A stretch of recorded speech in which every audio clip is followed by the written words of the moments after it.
E gostava de começar por dizer que o Nando, com quem falei há pouco, ele envia saudações para todos os irmãos aqui na reunião online nas Fontainhas, que ele pediu-me para transmitir as saudações dele Uhum. e agradece as orações. Ele partiu para Angola no domingo, chegou lá ao fim da tarde e ficou em casa da irmã dele em Luanda, que ele tem lá uma irmã, ele tem três irmãs e uma delas está em Luanda. Ficou lá e aquilo também faz parte do ministério dele porque eles também não são crentes e ele, uma das missões dele era tentar evangelizá-los. Ontem passou o dia lá porque só tinha voo hoje, mas o voo foi adiado para, para a tarde. Era para ser de manhã, foi à tarde e chegou ao fim da tarde ao Lubango. Já está no Lubango, correu tudo bem e entretanto está alojado com o Emiliano. Ele está em casa do Emiliano. O Emiliano é um jovem que tem assegurado a obra no Quimbo, no Viquens, lá naquele mato, e na própria igreja, no Lubango. Vamos orar por eles, eles estão juntos e certamente que vão ter boa comunhão. Houve alguns pequenos contratempos, ele era para estar com o Caleb, que está na igreja em Luanda, mas o Caleb não conseguiu por causa da questão do funeral. Esta questão do funeral atrapalhou a situação, eles não estiveram juntos e vão ver se vão estar juntos depois no regresso dele, quando ele vier para, por Luanda para Lisboa. Entretanto, também houve outros dois pequenos contratempos, entre aspas, isto é o ponto de vista humano, que é o Cristóvão era para lá estar durante este período, que o Nando vai lá estar, era para lá estar porque ele estava a trabalhar em Luanda e era para lá estar agora para lhe dar apoio também, e o Cristóvão não vai conseguir porque ele foi transferido, a empresa transferiu para uma outra zona que, embora esteja mais perto do Lubango, está a 500 quilómetros ainda assim. Portanto, a Luanda está a 1000 quilómetros, sensivelmente, e ele está a 500. Mas eu disse a ele, pá, faz tudo o que puderes para no fim de semana, nem que vais lá só dar umas horas com o Nando, eu acho que é muito importante. Entretanto, também há um sobrinho do Nando, que também estaria lá para lhe dar algum apoio de alguma forma, mas ele está com problemas de saúde e teve que ir para, penso que para a África do Sul, ou, coisa, ou o país lá ao lado, Namíbia. Uh, e seja como for, foi o que eu disse ao Nando. Continuo focado no Senhor, a fazer a obra do Senhor e o Senhor cuidará. De maneira que nas Uhum. nossas orações oremos, porque há sempre contratempos que surgem, mas Claro. está tudo nas mãos de Deus, ele está todo animado, está todo focado e concentrado e pede as orações para exatamente continuar dessa maneira, dependendo do Senhor, olhando para o Senhor e recebendo do Senhor a provisão. E é isto, basicamente. E ele depois vai regressar dia 24, se não estou em. Dia 29. Dia 20, 24 não pode ser, dia 20, 24 é daqui a 6 dias, é dia 29, que é no sábado, chega cá no domingo, se não estou em erro. Então vamos à palavra de Deus agora. E eu hoje, acima do Senhor, gostaria de vos falar alguma coisa sobre a importância do conhecimento. Atenção a isto. O conhecimento é mais importante do que aquilo que vocês podem imaginar. E vou começar por ler um profeta menor, Oseias, que disse, no capítulo 4, versículo 6, Deus valoriza tanto o conhecimento que disse isto em Oseias 4,6. O meu povo, notem que é Deus a falar, o meu povo é destruído porque lhe falta o conhecimento. O conhecimento é tão importante que a falta dele conduz à destruição. E as pessoas não têm a noção disto. E eu já vou dizer alguma coisa mais acerca disto, mas quero só dizer o seguinte para já. A falta de conhecimento destrói-nos. Ouçam bem, a falta de conhecimento destrói-nos. E não pensem que sabem muito, porque nenhum de nós sabe muito. E nós temos que permanentemente estar a crescer na graça e no conhecimento. O apóstolo Pedro foi claro, crescer na graça e no conhecimento. É uma coisa que devemos estar em constante crescendo, sob pena de sermos destruídos. Como é que a falta de alguma coisa pode destruir? Mas será que a falta de alguma coisa pode destruir? Pode. A falta de calor e a falta de umidade pode destruir o reino vegetal, como vocês sabem. Se houver falta de calor e de umidade, e até de luz solar, o reino vegetal é destruído. Portanto, a falta de alguma coisa pode destruir. A falta de ar pode extinguir toda a vida animal. E podíamos ir por aqui fora, e eu não vou estar a perder tempo com isto, só para vos dar uma ideia de que a falta de alguma coisa pode destruir. Mas quero-vos dizer que o mais grave é que a falta de conhecimento espiritual pode destruir. A ignorância. A falta de conhecimento é ignorância, não é? Vamos chamar as coisas pelos nomes, ok? Se nos faltar conhecimento, somos ignorantes. Temos que dizer as coisas como elas são. A ignorância e a falta de conhecimento de Deus é uma ignorância, deixa-me dizer, que é criminosa. Já tinham ouvido falar em ignorância criminosa?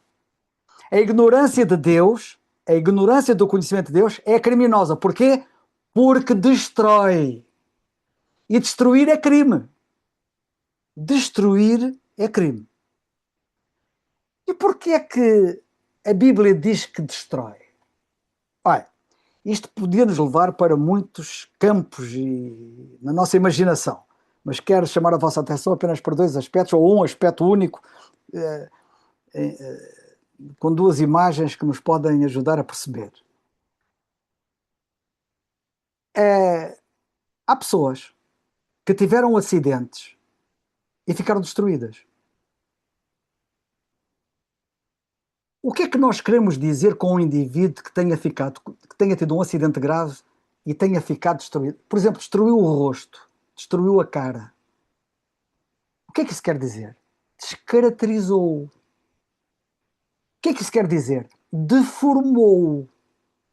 E o que eu quero chamar a vossa atenção é que a destruição espiritual a que estamos sujeitos por falta de conhecimento descaracteriza-nos e deforma-nos.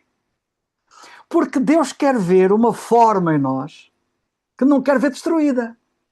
E é o conhecimento que nos leva a essa forma, a essa caracterização, que, deixai-me dizer, em suma, é Cristo.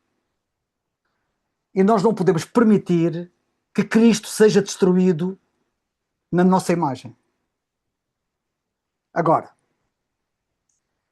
como é que começa o verdadeiro conhecimento? O verdadeiro conhecimento começa com a descoberta da nossa própria ignorância. E atenção, se vocês chegarem à conclusão que são ignorantes, estão a dar um grande passo para o conhecimento. Porque o conhecimento começa com a compreensão de que nós, de facto, somos ignorantes. Isto é muito importante. Infelizmente, há muitos que são ignorantes de uma forma devota. Aquilo que eu posso chamar ignorantes de uma forma devota. São devotos na ignorância. Como é que é possível? Quando nós, na nossa devoção, devemos ser devotos ao Senhor, alguns são devotos na ignorância. Parecem valorizar mais e exaltar mais a ignorância do que outra coisa qualquer. Quando deveriam valorizar o conhecimento, exaltar o conhecimento e ser aquilo que eu poderia chamar conhecedores devotos ou devotos do conhecimento. E nós temos que ser devotos no conhecimento. A ignorância não é a mãe da devoção. A ignorância é a mãe da destruição. Que é isto que nós vemos, ouseias dizer por outras palavras. Mas sabem de uma coisa? O quadro parece negro, não é? Mas nós temos que pintá-lo como ele é. Não douremos a pílula. Não pintemos a coisa com cores bonitas quando a coisa é feia e a coisa está preta. Mas há uma coisa que eu vos quero dizer, para vos dar ânimo. É que quero que vocês saibam que eu fico impressionado, apesar da nossa fraqueza, apesar da nossa extrema fraqueza, pela nossa ignorância, pela nossa falta de conhecimento como deveria ser, eu fico impressionado com a graça de Deus. Porque o nosso Deus é mesmo um Deus cheio de graça. E sabem porquê que eu digo isto? Porque apesar do pecado do povo, como lemos em Oséias, eles continuam a ser chamados o meu povo. Já viram o que é que lá está escrito? O que lá está escrito é isto: o meu povo é destruído. Notem, apesar da destruição, Deus continua a dizer, é o meu povo. Isto é graça. E a coisa que mais me impressiona, a mim como crente, como filho de Deus, como membro do corpo de Cristo, espero que vocês também, é a graça de Deus. Mas sabem de uma coisa? Não abusemos da graça de Deus. O Deus de toda a graça não merece que nós abusemos da graça, desperdicemos a graça e não façamos jus a esta graça maravilhosa que faz jus ao nosso Deus de graça. Eu quero que saibam que nós sabemos muito pouco, não sei se é essa a consciência que vocês têm de vocês mesmos, e que nós deveríamos saber muito mais, mas mesmo muito mais. Em Hebreus, no capítulo 5, é uma passagem conhecida, eu vou citar, eu cito, que é para vocês não estarem a perder tempo a andar à procura, eu vou citar. Lemos a dada altura disto. Muito temos que dizer, diz o escritor da carta aos Hebreus. Vos fizestes negligentes para ouvir. Olha, quando nós nos fazemos negligentes para ouvir, nunca podemos conhecer. E quando nos fazemos negligentes para ouvir, há muito que dizer. Mas é que há mesmo muito, para ver se a gente aprende, para ver se a gente conhece. Porque devendo já ser mestres pelo tempo, ainda necessitais. Notem, devendo já ser mestres pelo tempo, nós temos que fazer a medição do nosso estado. Quando é que nos convertemos? Que tempo de crente temos? Qual é o estado, qual é o nível do nosso conhecimento? O apóstolo, eu creio que foi Paulo que escreveu a carta aos Hebreus, diz, devendo já ser mestres, ainda necessitais que se vos torne a ensinar. Vocês, em vez de ensinarem, estão a necessitar de aprender ainda. E isto é muito sério. Porque qualquer que ainda se alimenta de leite não está experimentado na palavra da justiça, porque é menino. Mas o mantimento sólido é para os perfeitos ou para os completos, os quais, em razão do costume, têm os sentidos exercitados para discernir tanto o bem como o mal. Bem, sabem de uma coisa? Eu quero que vocês saibam também outra coisa. Que mais tarde na nossa vida, se não antes, mais tarde, nós vamos nos tornar conscientes disto que eu estou a tentar aqui sublinhar, a nossa ignorância. Mas sabem de uma coisa? Quando descobrirmos mais tarde, vai ser de forma dolorosa. E eu preferia que vocês trabalhassem este assunto de uma forma não dolorosa. Sabem o que é que o Senhor Jesus Cristo disse quando cá esteve? Eu vou citar. A dada altura, ele diz isto está em Mateus 25, eu nem vos vou dizer os versículos, depois quem quiser que procure. Eu tenho-os aqui, mas não vou dizer. Ele disse isto: mau e negligente servo. Sabem que se eu devo ter um nível de conhecimento que não tenho, estou a ser negligente. Se pelo tempo que eu tenho devia ser mestre e ainda sou aluno, eu estou a ser negligente. Mau. É mau isso. É muito mau. Mau e negligente servo, diz o Senhor. E sabem o que é que o Senhor depois diz? Diz acerca deste, que é mau e negligente servo. Tirai-lhe, pois, o talento. Tirai-lhe. Ele tem aquilo para quê? Deus deu-te tempo para quê? Deus deu-te capacidades de percepção, de compreensão, de estudo, capacidades de realização. Para quê? Tirai-lhe essa capacidade. Tirai-lhe o talento.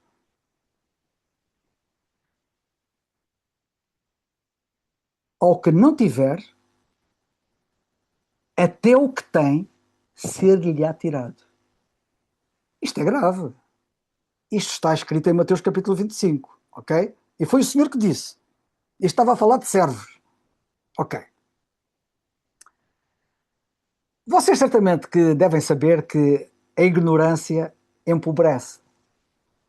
Sabem que os países que são ignorantes são pobres. O conhecimento é muito importante para a riqueza de uma nação, para a riqueza de um povo. Eu não preciso fazer um desenho para vocês perceberem isso. Mas sabem que uma vez eu li acerca de um proprietário rural escocês que tinha uma quinta que ele morreu muito pobre. Esse dono dessa quinta, escocês, morreu muito pobre. E a coisa trágica é que ele morreu muito pobre sendo muito rico. Este é que é o drama. E esta é a minha preocupação com muitos crentes, em termos espirituais. É que vão morrer muito pobres sendo muito ricos. E isto é triste, mas é o que é. E eu estou aqui a falar nisto para ver se as campainhas tocam e se nós despertamos, eventualmente, se for o nosso caso. Aquele homem viveu como um mendigo, extremamente pobre. Apesar de ele possuir as mesmas riquezas que o seu herdeiro tem atualmente. E o seu herdeiro tem atualmente uma riqueza fabulosa. Quando ele morreu, o filho descobriu que no solo onde ele tinha a casa, onde ele vivia, estava cheio de riquezas. E ele não sabia. Vivia em cima de riquezas que ele não sabia. Assim há muitos crentes. Vivem em cima de uma Bíblia riquíssima, vivendo vidas pobres. Como é que é possível andarmos com uma Bíblia tão rica e vivendo em extrema pobreza espiritualmente? Isto é possível. E o que é mais dramático não é o daquele escocês. O mais dramático é membros do corpo de Cristo viverem assim. Ora bem,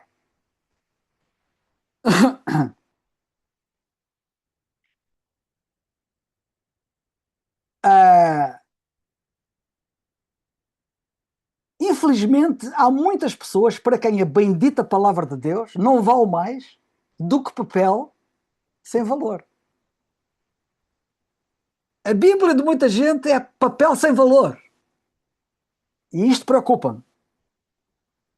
E é ali que estão contidas, nestas páginas, as promessas mais ricas que nós podemos imaginar, de plenitude de graça, de vitória sobre o inimigo, de uma glória incomparável. E as pessoas não exploram a mina riquíssima que a Bíblia tem. E então vivem como mendigos. Bem, uma nota importante que eu quero deixar desde já. A importância do conhecimento não é para eu ser sabichão. Há muitos que querem conhecer para serem sabichões. O conhecimento não é para eu ser sabichão, mas é para eu não ser destruído. É para eu não ser destruído, não ficar deformado, não ficar descaracterizado pelo pecado e pelo engano. E daqui a um bocado vão perceber porque é que uma coisa está ligada à outra. Espero eu. É o conhecimento que salva, que guia, que protege, que consola, que tudo o que é bom. Então, é muito importante estudarmos esta palavra para termos conhecimento. Sabem que a ignorância é um pecado muito comum. Infelizmente, não só de agora, desde sempre. A ignorância é um pecado muito comum e é destruidor da igreja visível. Também a culpa por esta falta de conhecimento recai frequentemente e em grande parte sobre os pregadores. Os pregadores têm muita responsabilidade. Olha, eu estou a falar, a guilhotina pesa sobre a minha cabeça, entre aspas, porque eu sou pregador e tenho muita responsabilidade. E os pregadores têm muita responsabilidade. O Senhor Jesus Cristo um dia disse aos fariseus: errais, não conhecendo as Escrituras, nem o poder de Deus. Mateus 22, 29. Errais, não conhecendo as Escrituras. Passaram-se 2000 anos. Muita coisa aconteceu no plano de Deus. Temos a Igreja Corpo de Cristo agora. E o Senhor Jesus Cristo se viesse cá ia dizer o mesmo que disse aos fariseus: errais, não conhecendo as Escrituras. Não estou a exagerar. No caso concreto deles, eles, por exemplo, se vocês lerem o contexto em que estas palavras foram ditas, eles não sabiam o que é que acontecia após a morte. Os fariseus não sabiam o que é que acontecia após a morte. Não sabiam se um indivíduo, quando morria, ia ser marido de quem? Depois da morte. Ou se ia sequer ser marido. Não sabiam. E deviam saber. E ignoravam as escrituras. Ah, quantos pensamentos errados nós temos, ou falta de conhecimento temos, ou pensamentos distorcidos nós temos, ideias deformadas que nós nutrimos por falta de conhecimento bíblico. Eu quero vos dizer que há três partes neste processo. Aquilo que eu poderia chamar três partes. Aquilo que eu, no meu caso concreto, que eu tenho essa responsabilidade, a minha parte, enquanto pregador, enquanto ensinador da Bíblia, a tua parte, enquanto ouves, e a parte de Deus. Qual é a minha parte? A minha parte é semelhante à parte de Filipe. Quando Filipe correu e foi ter com o eunuco, lembram-se? O eunuco, sim, o eunuco não, o mordomo da rainha de Candace. Ele era eunuco, não era? Agora já não me lembro. Era eunuco. Era. O Armando está a dizer que era porque era. O mordomo da rainha de Candace, o ministro dos estrangeiros da Etiópia. O Felipe, quando ele ia pelo deserto numa carruagem, correu literalmente, e entendam esta minha intervenção hoje aqui como uma corrida na vossa direção, correu, ouviu que lia o profeta Isaías e disse: entendes tu o que lês? Esta é a minha missão, o meu papel é este, é perguntar-vos se vocês entendem o que leem da Bíblia. Este é o meu papel. A minha preocupação, o meu cuidado deve ser: vocês entendem o que leem? A vossa parte é Salmo 119, 118. Desvenda os meus olhos para que eu contemple as maravilhas da tua lei. A vossa parte é fazer esta oração. Senhor, desvenda os meus olhos para que eu contemple as maravilhas da tua lei. Eu ando aqui, ando a dormir, tens maravilhas, eu não vejo nada, mas o que é que se passa? O problema não está em mim, de certeza. Abre os meus olhos, desvenda os meus olhos. Destapa-os, eles estão tapados. A parte de Deus. Qual é a parte de Deus? Vemos em Lucas 24, 45. Então lhes abriu o entendimento para compreenderem as Escrituras. O processo é este. A minha parte, a tua parte e depois a parte de Deus é abrir-nos o entendimento para compreendermos as Escrituras. Muito bem. Agora eu gostava que nós, se vocês puderem, abram a Bíblia em Efésios capítulo 3. E em Efésios, no capítulo 3, nós lemos assim. Versículo 1. Por esta causa, eu, Paulo, sou prisioneiro de Jesus Cristo por vós, os gentios. Reparem que ele não era prisioneiro de Nero, não era prisioneiro de Roma. Ele era prisioneiro de Jesus Cristo. E por nossa causa, atenção. Agora, se é que, e agora também atenção, diz ele assim, se é que tendes ouvido a dispensação da graça de Deus que para convosco como foi dada. Vocês já ouviram isto? Olha, deixa-me dizer assim que é para ver se, eu quero ver se com aquilo que eu vou dizer, que eu quero, o meu grande objetivo é o conhecimento, e eu quero ver se posso ajudar alguma coisa neste conhecimento. E assim me ajuda o Senhor e oro nesse sentido. Há muitas pessoas que, por exemplo, quando ouvem falar na palavra dispensação, arrepiam-se. Não sei porquê, está aqui. Quando ouvem falar em dispensacionalismo, pensam que é um bicho de 7 cabeças. E eu quero mostrar-vos que não é. Assim me ajuda o Senhor, que eu quero exatamente, neste processo de nos ajudar a conhecer as Escrituras, ajudar a perceber isto. O apóstolo Paulo estava preocupado com esta situação. Vocês já ouviram falar da dispensação da graça de Deus? Já ouviram falar? Se calhar alguns não ouviram falar. Para alguns é uma coisa nova. Esta palavra é uma coisa assim, meio estranha, meio nova. Já ouviram falar da dispensação da graça de Deus? Que para convosco, é para vós. Foi-me dada a mim. Esta dispensação foi-me dada a mim. Mas foi-me dada a mim para vós. Já ouviram falar disto? Agora, vamos desmistificar aqui um bocado para ver se a gente conhece isto melhor. O que é que quer dizer a palavra dispensação? A palavra dispensação vem de uma palavra grega que é a palavra oikonomia, que deu a nossa palavra portuguesa economia, que aqui é traduzida por dispensação e tem sido traduzida por outros termos. E uma dispensação, uma economia, a economia significa o governo de uma casa. É o que quer dizer a palavra economia, governo de uma casa. Os americanos, por exemplo, têm muito o hábito de chamar às presidências que vão tendo umas após outras, consoante os presidentes que vão surgindo na América, de administrações. A palavra dispensação quer dizer administração, porque é o governo da casa, neste caso é o governo da casa americana, ok? A palavra dispensação quer dizer administração. Talvez desta forma as pessoas possam perceber melhor. O que é uma administração americana? É um programa de governo. Nós também temos programas de governo aqui em Portugal. Quando um partido ganha, ele submete à aprovação o seu programa de governo. Ele tem um programa de governo. Depois vem outro, noutras eleições, e apresenta o seu programa de governo. O programa de governo de Costa não é igual ao programa de governo do atual primeiro-ministro. O programa de governo de Trump não é igual ao de Biden, nem ao de Clinton, nem ao de Bush, nem ao outro qualquer. Cada programa de governo é único. E o programa de governo significa o que significa. É um programa de governo. E eu quero chamar a vossa atenção que o que o apóstolo Paulo está aqui a dizer é: vocês sabiam que Deus me deu um programa de governo para a época atual? Que é um programa de governo. Isto não anda assim à toa. Sabem que em determinados programas de governo podem-se fazer coisas que noutros programas de governo não podem. Aliás, eles às vezes até são contraditórios. E acontece assim na Bíblia. Nós na Bíblia temos vários programas de governo que Deus estabeleceu para determinados períodos de tempo. E o apóstolo está preocupado em saber se os crentes conhecem, se já ouviram falar do programa de governo atual. Porque nós temos que conhecer o programa de governo atual.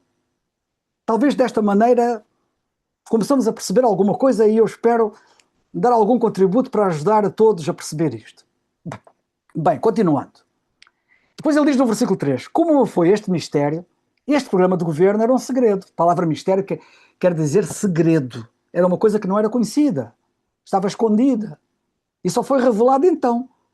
Como foi este mistério, este segredo, manifestado ou revelado pela revelação, como acima em pouco vos escrevi.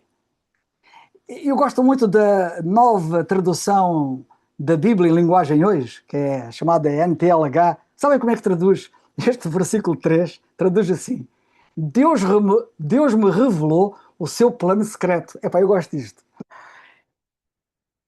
Este mistério, entenda-se, é um plano secreto. O tradutor da Bíblia na NTLH traduziu muito bem. Deus me revelou o seu plano secreto. Era um plano secreto, não estava revelado, ninguém conhecia. Era um mistério. É um plano secreto. Talvez a expressão plano secreto ajude melhor a perceber de que é que ele está a falar. Pelo que quando ledes, versículo 4, podeis perceber a minha compreensão do mistério de Cristo. Agora nota. Para esta dispensação da graça que nós estamos a viver, é-nos exigido mais do que conhecimento. Tenha noção disto. O conhecimento já é pobre, para não dizer pior. Mas além de conhecimento, nós precisamos de ter compreensão. Porque a gente pode conhecer sem compreender. Quantas coisas eu conhecia quando andava a estudar, não é? Da matéria. Conhecia, mas não compreendia. Muita coisa que a gente conhece e não compreende. Mas o apóstolo queria que nós tivéssemos a compreensão deste mistério. E reparem, ele diz, a minha compreensão. Sabem qual é a pessoa que melhor compreende a verdade do mistério? É o apóstolo Paulo. Que foi-lhe dada a ele. É a pessoa que melhor compreende. Ele diz, eu quero que vocês tenham a compreensão que eu tenho. Se ninguém tem melhor compreensão do que eu, a quem me foi dado isto, olhem, vejam se aprendem alguma coisa. Depois ele diz, o qual noutros séculos não foi manifestado aos filhos dos homens, como agora tem sido revelado pelo Espírito aos seus santos apóstolos e profetas. Atenção, que aos santos, aos apóstolos e aos profetas foi revelado pelo Espírito, a ele não. A ele foi o Senhor diretamente que lhe revelou. E como é que nós, como estes santos apóstolos e profetas, e nós nos encontramos também, como é que conhecemos isto? Pelo Espírito. Quando a verdade nos é exposta, o Espírito de Deus está empenhado em iluminar-nos para nós entendermos. É dessa forma que recebemos pelo Espírito. O apóstolo não. Foi o próprio Senhor da Glória que lhe revelou diretamente. É saber que os gentios são coerdeiros do mesmo corpo, participantes da promessa em Cristo pelo Evangelho, do qual fui feito ministro pelo dom da graça de Deus, como foi dado segundo a operação do seu poder. A mim, o mínimo de todos os santos, me foi dada esta graça de anunciar entre os gentios por meio do Evangelho. E agora, notem como é que ele chama a isto. As riquezas incompreensíveis de Cristo. Vocês estão a ver o que é que a gente perde de riquezas? Estávamos a falar de riquezas, não é? Meu povo é destruído. Temos uma riqueza profunda na Bíblia e passamos ao lado dessa riqueza, vivemos como pobres. E olhem, a compreensão da verdade deste mistério leva-nos a riquezas, a que ele chama riquezas incompreensíveis. A palavra incompreensível não quer dizer que a gente não possa entender, até porque seria contraditório em relação ao que ele estava a dizer anteriormente, que ele disse que queria que nós tivéssemos o mesmo entendimento que ele, a mesma compreensão que ele. O que é que quer dizer incompreensível aqui esta palavra? A palavra literalmente no grego significa não tracejada. Ou seja, são riquezas que vocês não encontram traços delas, das riquezas, na Bíblia. Porque era um segredo. Profetas não falaram delas. Ninguém falou disto. Isto era um plano secreto. que Deus tinha ele próprio e a seu tempo revelou ao apóstolo Paulo e agora a nós. Mas ele chama-lhe riquezas não tracejáveis. Portanto, não há vestígios dela nas escrituras diretamente, porque nenhum profeta falou disto. E demonstrar a todos. Isto é que é conhecimento. Conhecimento com entendimento que permite demonstrar. A coisa que mais me gostava era quando o professor lá quando eu andava a estar dizia, agora demonstra. Fácil é dizer, agora demonstra. Para um indivíduo demonstrar tem que conhecer muito bem. E tem que entender muito bem. Só um indivíduo que conhece muito bem e entende muito bem é que pode demonstrar. E ele queria que nós pudéssemos demonstrar qual é a dispensação, este programa de governo, do mistério, que é a dispensação da graça de Deus, ok? Está assim, ainda que um bocado assim, meio rápido, mas dá para vocês poderem perceber isto. Ok.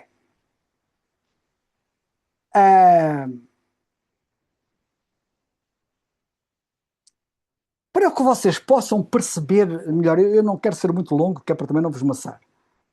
Portanto, quero ver, ainda tenho tempo. Mas não quero abusar.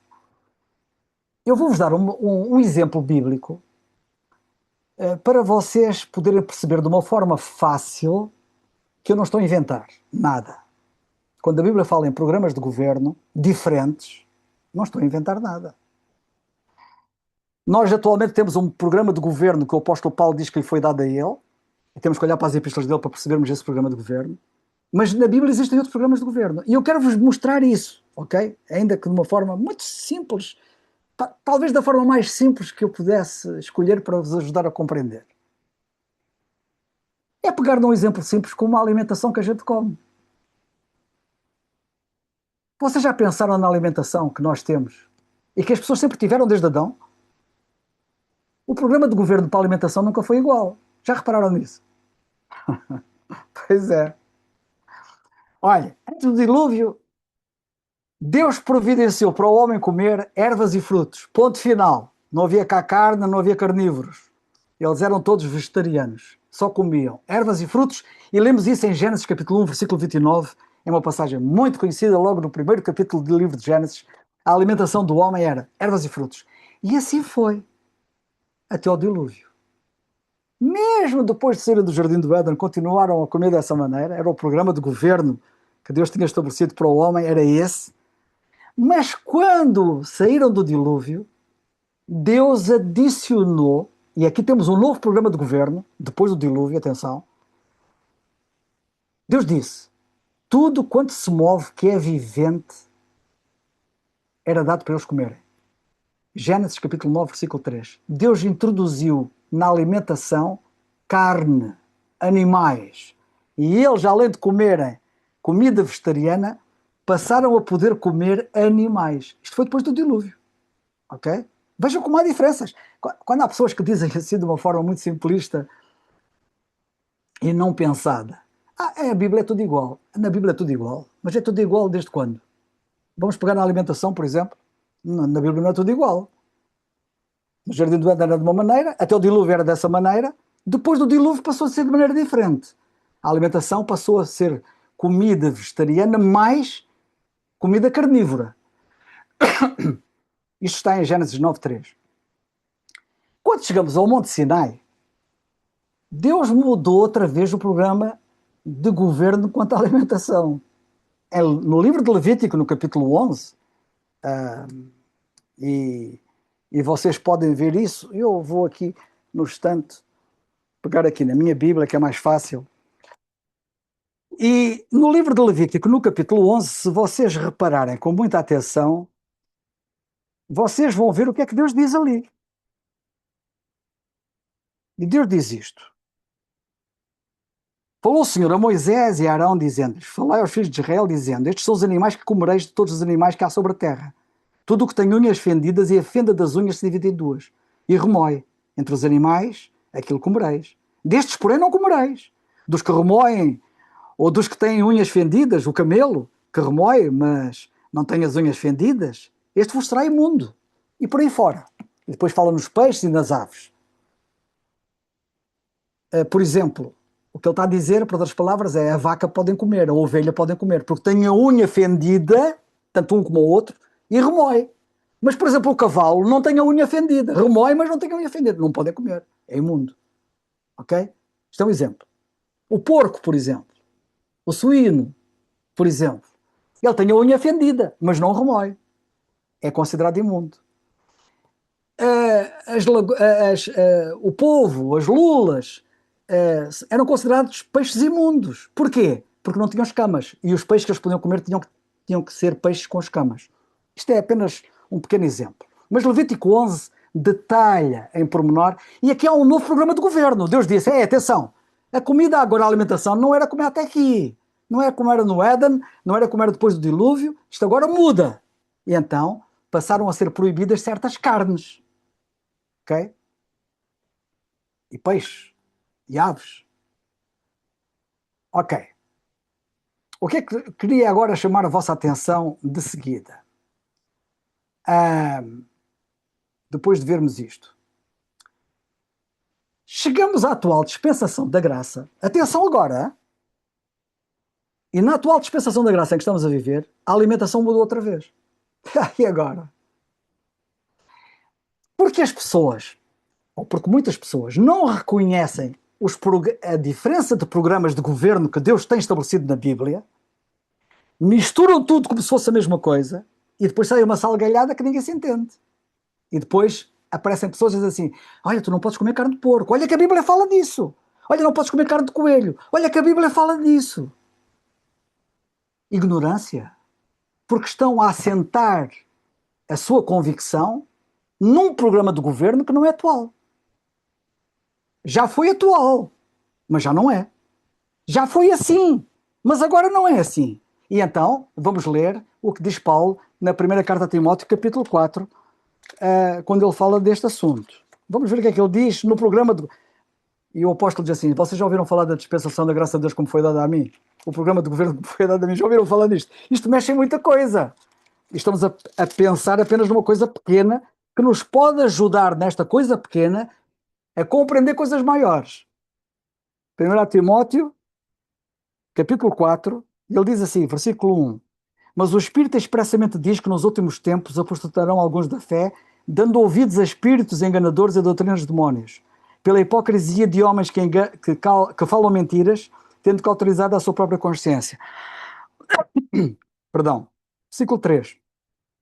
Esses homens proíbem o casamento e ordenam a abstinência de manjares, que Deus criou para os fiéis e para os que conhecem a verdade, a fim de usarem deles com ação de graças. Porque toda a criatura de Deus, agora notem bem, sublinhem bem aí, toda a criatura de Deus, cavalo, lula, polvo, toda a criatura de Deus é boa e não há nada que rejeitar, sendo recebido com ação de graças. Ponto final. Agora podemos comer tudo. Desde que não nos faça mal e que a gente goste, não é?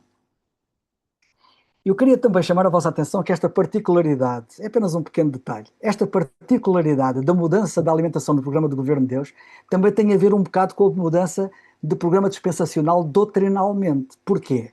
Porque, como vocês sabem, o comer de tudo tem a ver com o plano de Deus hoje, que é o Evangelho para os gentios, que eram considerados imundos. Os gentios eram considerados imundos. Lembram-se daquela visão de Pedro, não se lembram? Senhor, eu nunca comi coisa tão imunda. Mata e come, Pedro, mata e come. Agora podes comer tudo. Tinha a ver com a ida aos gentios, que a seguir Deus o mandou ir aos gentios, e ele foi. Porque entendeu que algo tinha mudado. E reparem que isto que aconteceu com Pedro em Atos 10 foi depois de Paulo se converter em Atos 9. Apenas um pequeno detalhe. Bem, mas o que eu quero agora, para terminar, o que eu quero chamar a vossa atenção é o seguinte. Isto tudo tem que ser estudado para nós conhecermos isto bem. E estudado mesmo a sério e com calma. E estes primeiros versículos do capítulo 4 dizem assim: o Espírito de Deus diz que nos últimos tempos, olha o que é que vai acontecer nos últimos tempos, apostatarão alguns da fé, do corpo de doutrina. Vão-se desviar do corpo de doutrina, que é o que quer dizer apostatar da fé. Dando ouvidos a espíritos enganadores, há pessoas que andam a enganar os outros, sabem quando é que somos enganados? Quando não conhecemos a verdade. Se não conhecermos a verdade, facilmente nos enganam. Se a gente conhecer a verdade, epá, é difícil alguém enganar-nos. E agora não tem atenção agora ao seguinte, e a doutrinas de demónios. E eu pergunto assim, o que são doutrinas de demónios? Vocês já algum dia tinham se interrogado sobre isto? O que são doutrinas de demónios? São doutrinas que emanam das chamadas igrejas satânicas, que há igrejas satânicas? Serão doutrinas que emanam dessas chamadas igrejas satânicas? São essas que são as doutrinas de demónios? Não. Tomem atenção. Doutrinas de demónios são doutrinas bíblicas mal usadas. Uma doutrina bíblica mal usada deixa de ser divina para ser satânica. Por exemplo, estar a dizer não podes comer isto, não podes comer aquilo, isso é doutrina de demónio. Porque Deus não diz isso. Cuidado. Porque nós às vezes, nós somos muito ligeiros, somos muito ingênuos e não nos apercebemos da gravidade de certas coisas que são mais graves que aquilo que aparentam ser. Uma doutrina de demónio não tem que ser um demónio a aparecer aí como eles pintam, com chifres. Uma doutrina de demónio é um indivíduo aparentemente insuspeito que chega ao pé de nós assim, olha, tu estás a comer isto, mas não podes comer isto. Então, mas porquê? Porque a Bíblia diz, olha, está aqui escrito, não se pode comer carne de porco, não se pode comer carne. E eu, se não conhecer a Bíblia, penso que é tudo igual, que é tudo igual. Pá, realmente diz. Mas diz. E é para hoje. A grande questão é, faz parte do programa de governo para hoje? Por isso é que Paulo diz, vocês já ouviram falar da dispensação da graça de Deus, do programa de governo de Deus, que Deus me deu? Já ouviram falar disso? Porque há alterações importantes. Bem, vou terminar. Acho que já falei demais. Falei acho que o suficiente, espero eu, e minimamente de forma compreensível para todos poderem perceber. A falta de conhecimento leva a substituir a verdade pela mentira. A abrir a porta para o engano espiritual. Nós, sem conhecimento das Escrituras, tornamos-nos presa fácil de falsas doutrinas e de espíritos enganadores. Olha, eu tinha mais para dizer, mas já não digo mais nada. Que Deus nos abençoe e nos ajude a crescer na graça e no conhecimento do nosso Senhor Jesus Cristo, que Ele bem merece e nós bem precisamos. Amém.